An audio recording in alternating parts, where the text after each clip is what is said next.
Howdy, I'm still Ashley. And I'm still John. And today we are filming from, where are we? We're at an undisclosed location. Oh, the undisclosed location in Lakeview, Oregon. The hay shed. Yeah, the hay shed. Today we're going to be talking about multi-tools. You know, these things. To give you a little brief background on the multi-tool, that virtually everybody has one nowadays. They really weren't as popular when they first came out. And like I said, here's a brief little history of it. They were invented, what we know, by a company called Leatherman. It stemmed from the owner of the company was backpacking or vacationing with his wife through Europe, and he had a very limited supply of hand tools in addition to his Boy Scout pocket knife. And he thought this was going to be awesome. When he got back to the States, he was going to combine them all into one thing. The problem when he did it was he wasn't a manufacturer. So he went to the knife making people. And they kind of looked at him and went, dude, that's not a knife. We're not going to make that. So he then went to some of the tool people. And the tool people were like, we don't know what that is. Get out of our office. Which he did. And then he went and created his own company, which has been quite successful. And that is the modern multi-tool of what we normally think about. The beauty of these is they are extremely versatile. This one here actually happens to be a SOG, and you have all sorts of blades and different attachments and things of that nature. Now I realize this is not going to replace your snap-on toolbox that you would probably find in a MotoGP race pit or a NASCAR pit, if you like. I particularly carry this big, huge one quite a bit of the time. And on my keys every day, I carry this actual little Leatherman one. He keeps it on his keys because somebody keeps trying to steal it. Yes, somebody, we're not going to mention any names, wife, keeps trying to take it. Now you actually have had different experiences with multi-tools. Yes, so I always, being the country girl that I am, when I was the Air Force's version of a military cop stationed in Germany, I always carried one just because that's what I did. And I've used them to open up gates in emergency situations because the tools that we were supposed to have to do it had grown legs and walked away. I've used them with our vehicles on FOD checks to get stuff out of the tires. I used it all the time, so I always carried one. I didn't necessarily have a pocket knife and this and that. I had a lot of other gear with me all the time, so I wanted one little thing that I could use here and there. It's worked great, and I try to keep one with me or take my husband's, because that always works really well too. Now, you had said we were going to talk about another multi-tool. Yes, we're going to talk about the Governor. Well, I realize the Governor Kitzhaber might be a tool. Not a state representative. We're going to talk about the Smith Wesson Governor. Oh, the Smith Wesson Governor, the good governor. So the Smith Wesson Governor has the ability to shoot 410, 45 ACP, and 45 long Colt. This particular weapon we borrowed from a grandmother who likes to trail ride a lot on her horseback, and she carries it because it can take out a snake, it can take out a cougar, and it can take out a bear. And when you're out in the middle of nowhere with no cell reception, you know, wildlife tends to be out there. So it has served her really well. It's something she likes because it's a revolver. She's not too keen on the automatic part, and it always functions. It always works, and it's, you know, it's, instead of carrying 3 different guns or 3 different, you know, this, that, and the other thing, she carries just this. And because of its versatility, you can have both, all of them, the 410, the 45 ACP, and the 45 long Colt, all loaded into the cylinder at the same time. So it's pretty compact and easy to use that way. And that's one of the things that we kind of realize is this actually is a multi-tool. You have your shotgun, you have your 45 long Colt, and when you are using the 45 ACP, it comes with these little partial moon clips, or it actually, I believe, comes with 2 full moon clips where you can drop all 6 rounds into it for your 45 ACP because it is a rimless cartridge. Now, we realize that because it is a handgun and it is so versatile that it is not going to be your IDPA, your Bianchi Cup championship style 45 ACP. You're not going to get that accuracy. But you're not worried about that when you're out in the trail.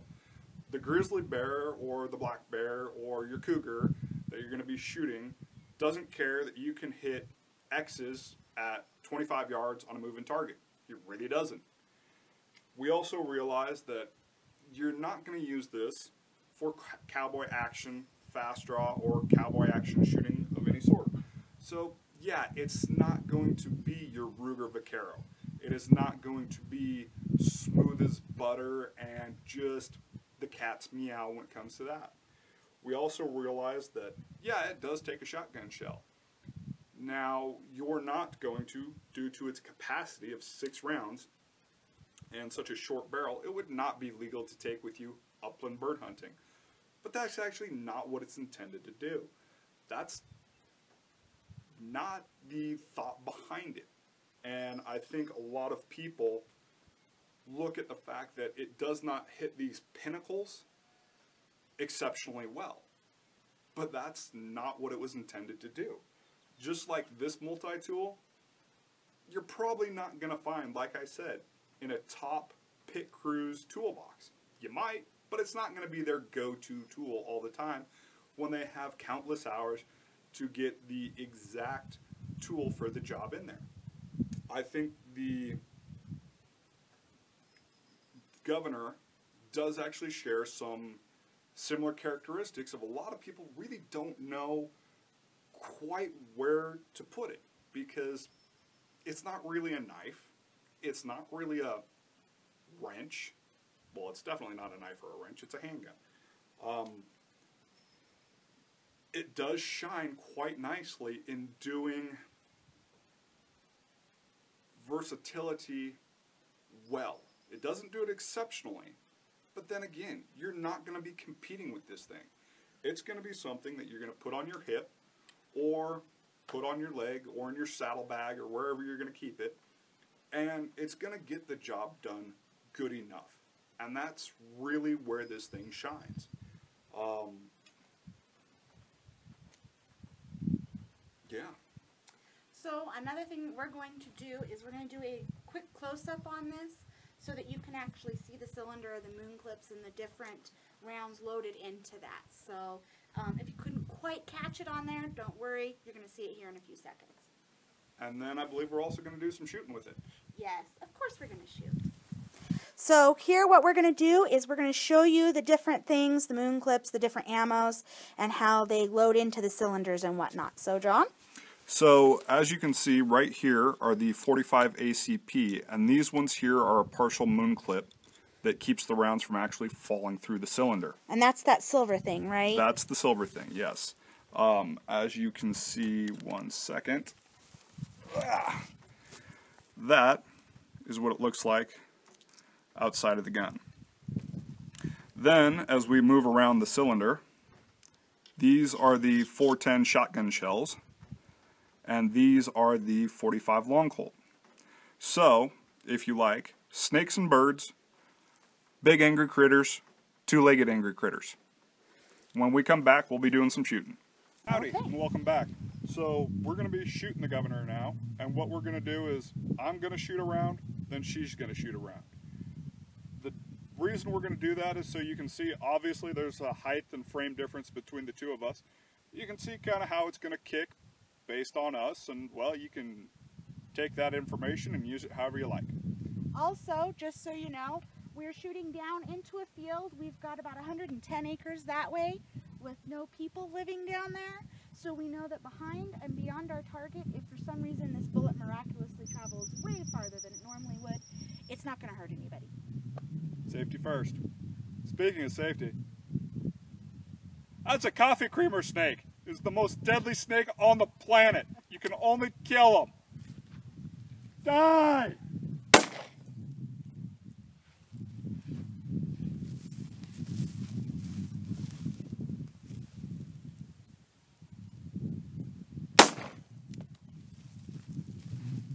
So what's next? So that was the 410. So if I'm looking at this, next should be the 45 ACP. Now this you can shoot single action or double action. So I'm pulling the hammer back because I like it in single action.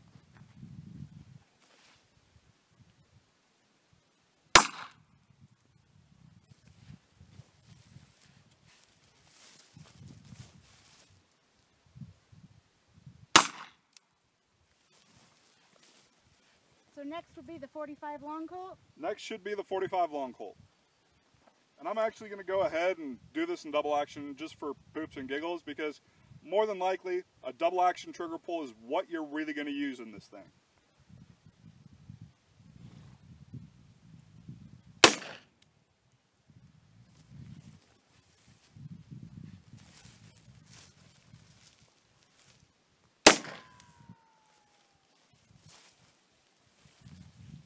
So that was us shooting the Smith Wesson Governor, and I have to say the trigger is actually fairly decent and the sights are actually pretty nice. We were able to hit the target every single time, and yeah, hope you enjoyed. One thing that I would say is don't dump it that way because you want to keep your moon clips. So that's just something to think about, particularly if you're using them. And, you know, what this gets used for a lot is trail riding, ranch work, fence riding. And so some people are like, well, are you going to really shoot off a horse with that? Just remember, you can shoot off of any horse once. So with that, I hope you had a great day. Thank you. Bye-bye.